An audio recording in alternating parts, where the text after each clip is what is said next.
Maafkan aku, Latifah. Lirihku kembali mengibah tanpa mau menjalin manik mata.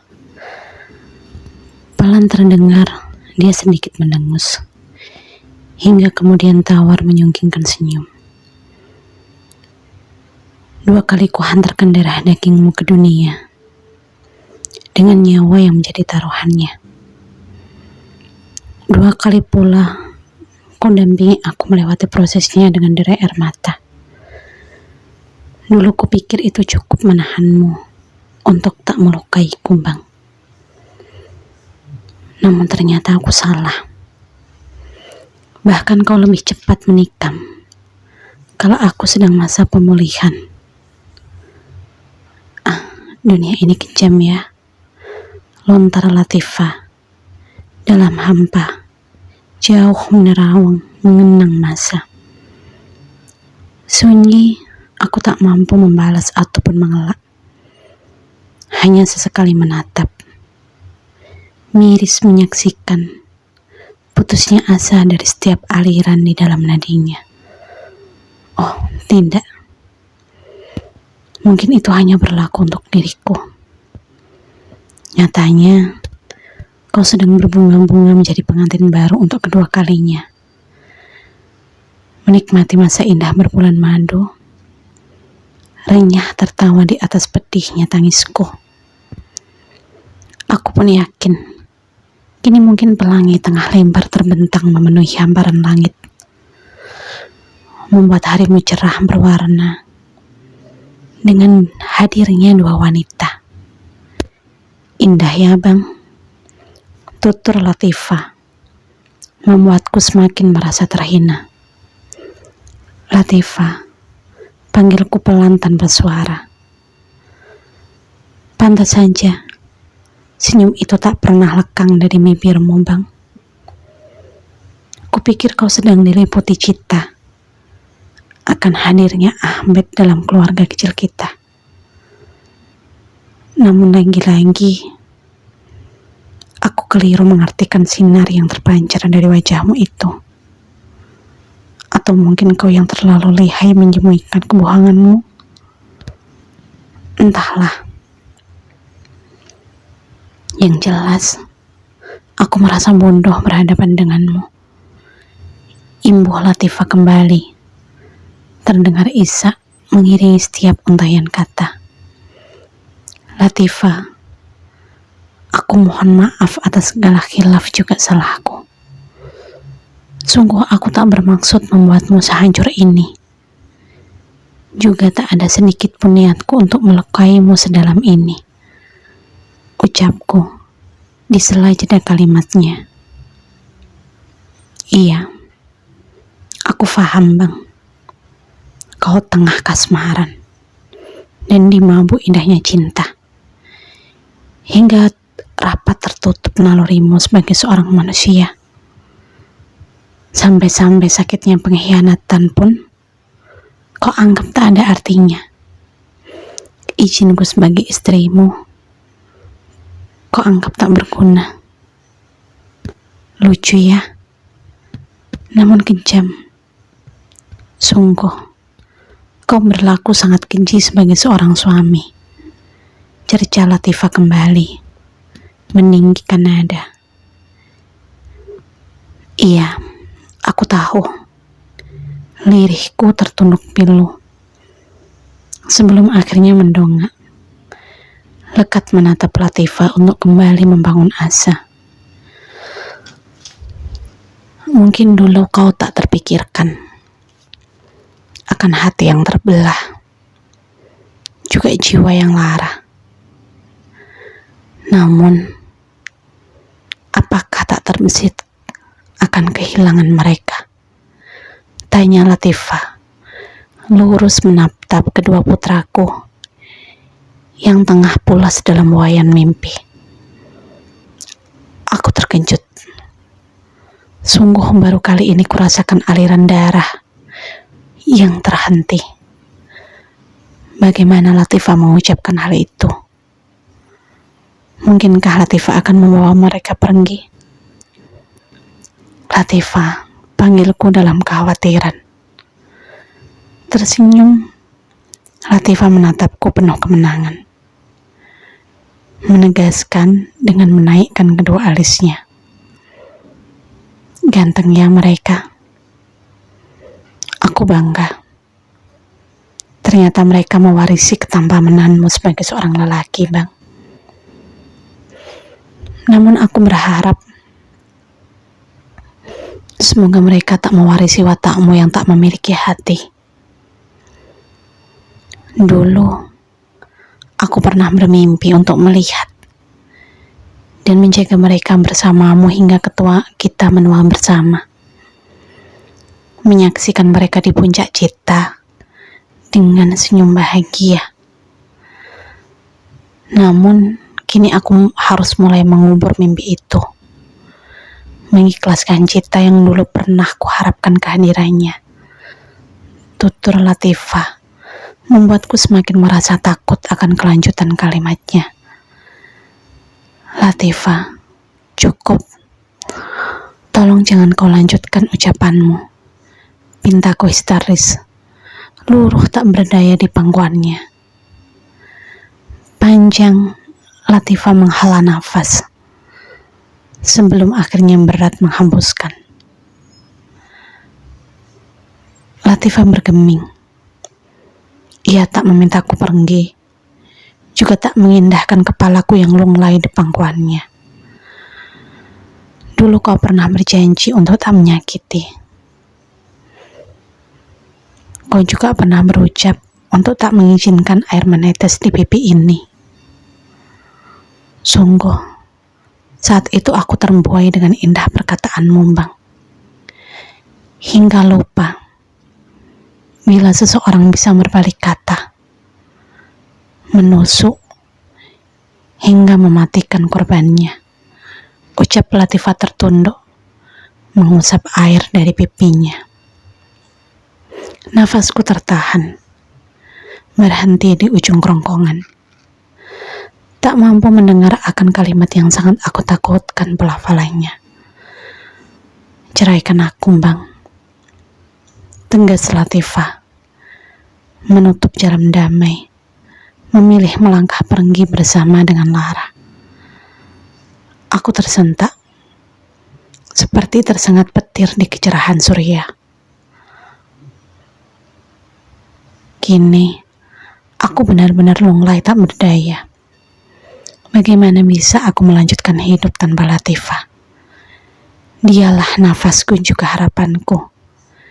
Dia adalah satu-satunya alasanku untuk tetap teguh dalam perjuangan ini.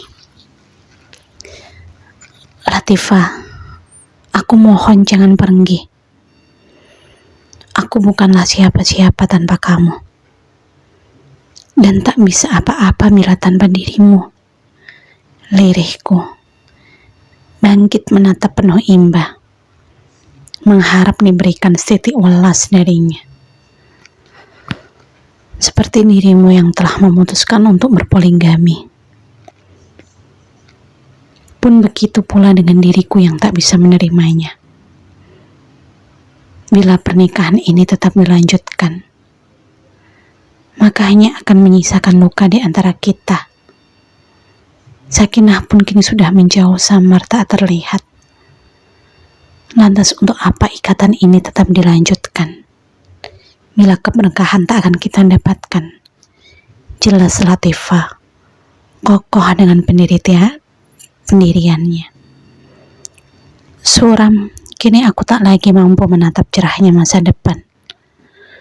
Bahkan sebaliknya, aku bisa merasakan panasnya bara api neraka yang mulai merambat membakar seluruh asa.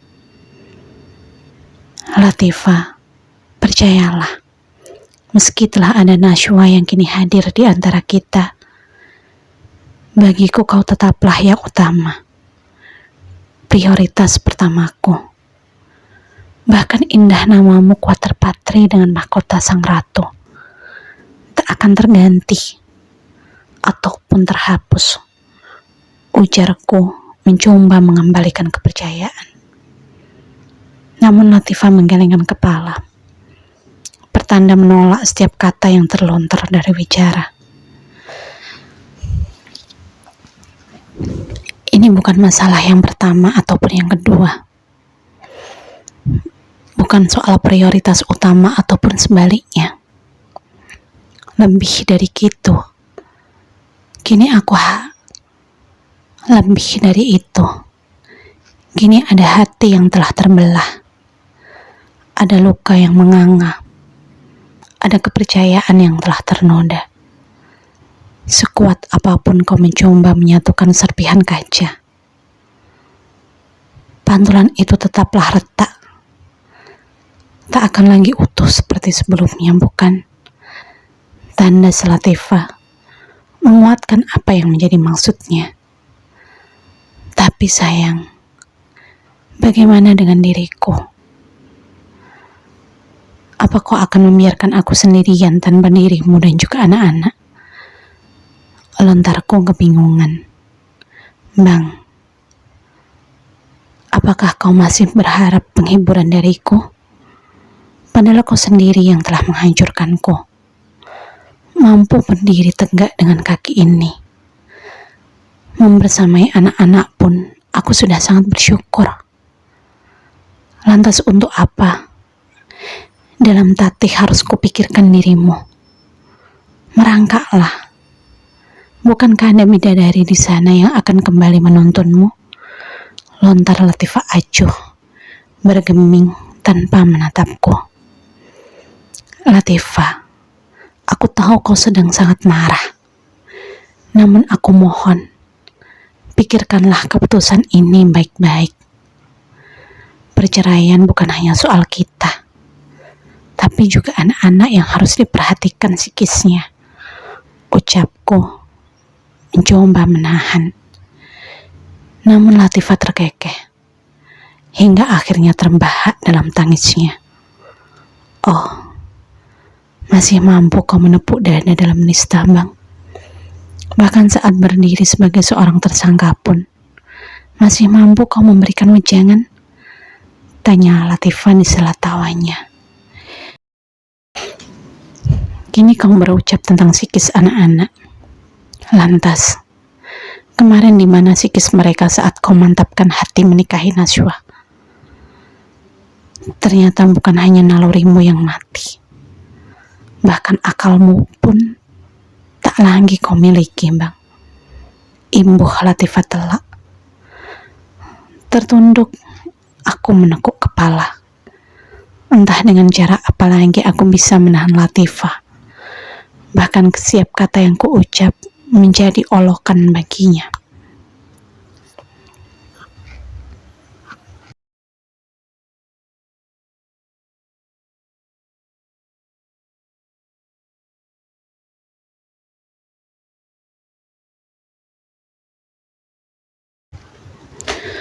Aku dan dirinya bagaikan sepasang sepatu. Bila satu bagian menyerah, maka bagian lain akan pasrah tanpa mampu melanjutkan langkah. Pun begitu dengan diriku dan Latifah. Kami terikat antara satu dan yang lain. Bila salah satu di antara kami memilih pergi, maka yang lainnya pun akan mati. Cintaku untuknya tak pernah sekalipun berubah, apalagi surut menghilang. Bahkan rasa itu tumbuh subur memenuhi permukaan hati. Andai bukan karena besarnya rasa tanggung jawab yang kumiliki, sudah pasti akan kutinggalkan Najwa demi mempertahankan pernikahan ini. Namun aku berharap masih mampu melangkah di sisi lain, merindukan damai yang berkenan hadir, menciptakan tawa, juga menyatukan kembali hati yang telah terluka. Jika ditelisik, memang cita itu tak mungkin hadir oleh besarnya dusta yang telah tertoreh. Namun aku berpasrah pada zat yang merajai hati manusia, yang mampu membolak-balikkan rasa. Bukankah yang mustahil itu bisa menjadi mutlak baginya? Lantas, dengan alasan apa aku harus berhenti berpasrah? Sementara itu, Latifah kokoh mempertahankan keinginannya. Meski tak henti aku mengimba, memohon akan runtuhnya apa yang telah menjadi keputusannya. Gelisah ku ajak wajah, mengusir rasa takut yang telah hadir dan berhasil merajai hati. Sayang, katakan apa yang bisa ku perbuat untuk mencegah perceraian ini. Sungguh, apapun itu akan kulakukan, meski dengan tetesan darah. Pintaku memohon, mengimba dengan kerendahan hati. Namun Latifah menggeleng kuat, menggambarkan akan pedihnya hati yang telah terkoyak. Tidak ada, Bang. Percayalah, tak akan ada yang mampu membuatku untuk tetap bertahan di sini. 4 tahun ku rajut hari bersamamu, dengan segala kenangan yang indah tergambar di dalam sini. Namun setitik nilai yang kau toreh telah berhasil melembur lukisan itu, hingga hanya suram yang tersisa dan menjadi karibku.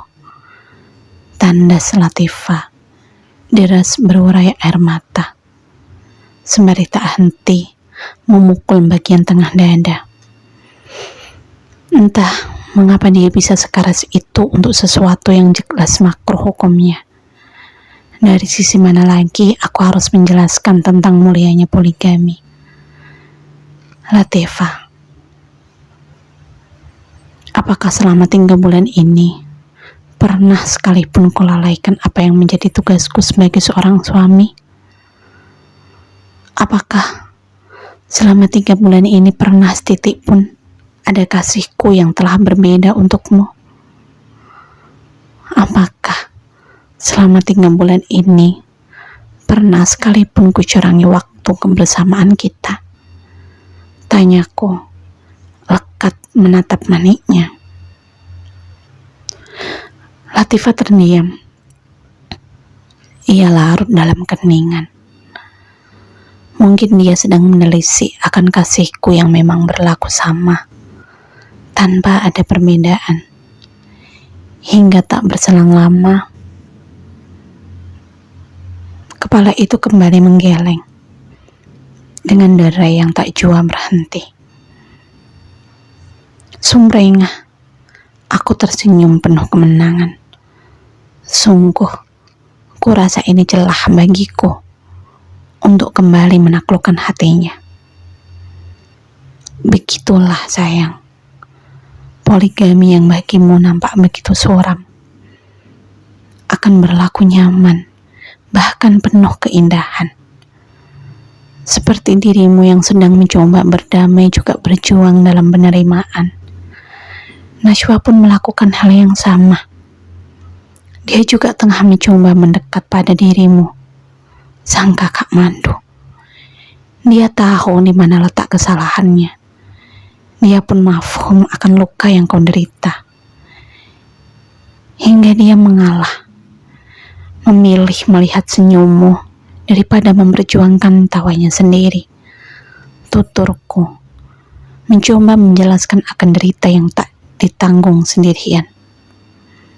Berpaling, Latifah memilih menatap ke sisi lain, melempar pandangan ke sudut ruangan.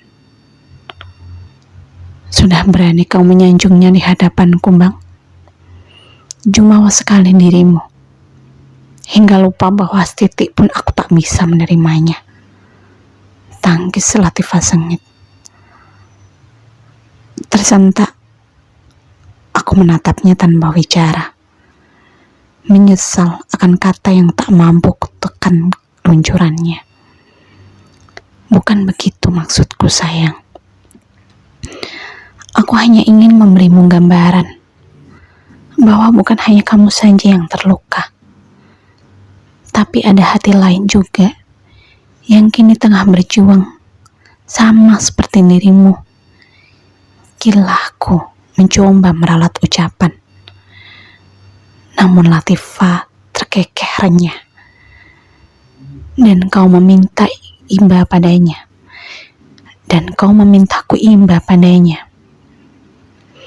Bila kini dia menderita, itu memang porsi yang harus diterima. Bagaimana dia bisa memutuskan menikah dengan lelaki beristri? Omong kosong tentang kesucian cinta. Yang jelas, dia adalah manusia tanpa nular. Yang jelas, dia manusia tanpa naluri. Sama seperti dirimu, Bang, gertak Latifah garang. Tertunduk, kembali aku tak mampu melunakkan hati itu. Sungguh, baru kali ini ketemui dahsyatnya murka dari sosoknya. Sayang, kamu tahu kan, bukan itu yang menjadi maksudku. Aku hanya berusaha melipur lara, juga menghalau air matamu. Aku hanya ingin senyum itu tak memudar, dan kembali indah menghiasi bibirmu. Namun bila ternyata dalam usahaku ada kata yang menyingkung, dan tak bisa kau terima, aku mohon maafkanlah. Tuturku menjelaskan, mencoba meluruskan apa yang disebut sebagai kesalahpahaman. Sudahlah, Bang. Memang seperti itulah cinta berlaku. Pelan hadir, menyeruak, merajai hati. Hingga tanpa sadar, terus menyebut namanya, juga memuji keelokan perangainya.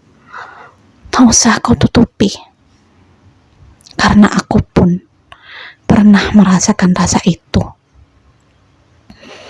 Bahkan beberapa hari yang lalu aku masih bisa menyentuh keindahan cinta.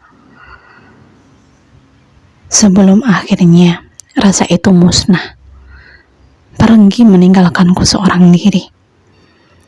Pangkas Latifah kembali memperlihatkan ketegasannya.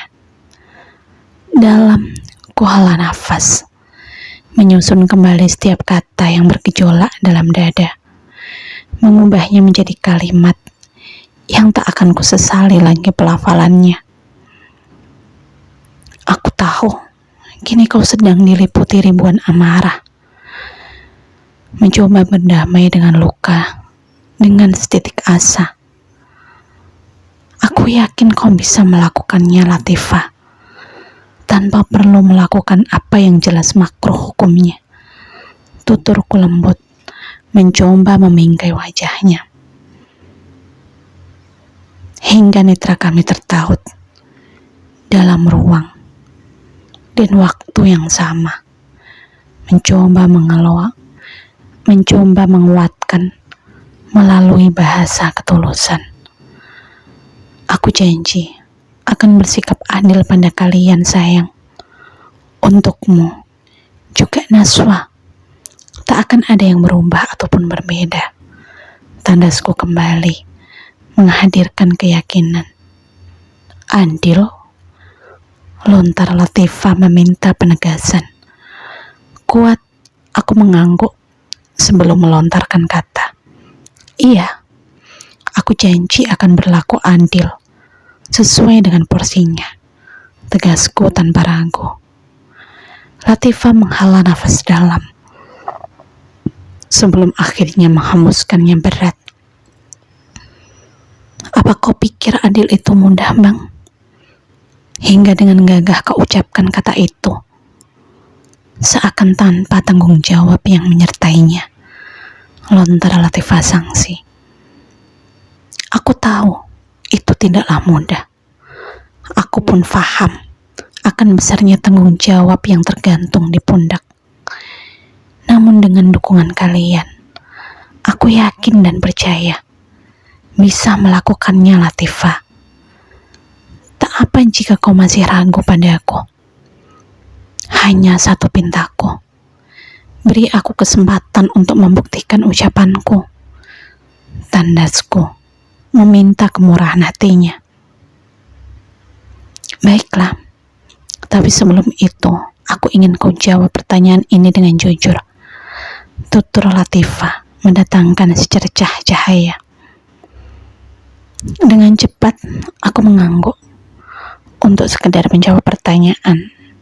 Aku yakin mampu melakukan. Bahkan mendaki gunung pun mampu kulaksanakan. Uang siapa yang kau gunakan untuk membeli rumah perempuan itu? Tanya Latifah tegas, tajam menatapku. Aku tersentak. Sungguh bukan pertanyaan macam ini yang kumaksud. Bang, seru Latifah, memecah keheningan. Tergagap, aku menoleh, ragu akan hakikat yang harus kuungkap.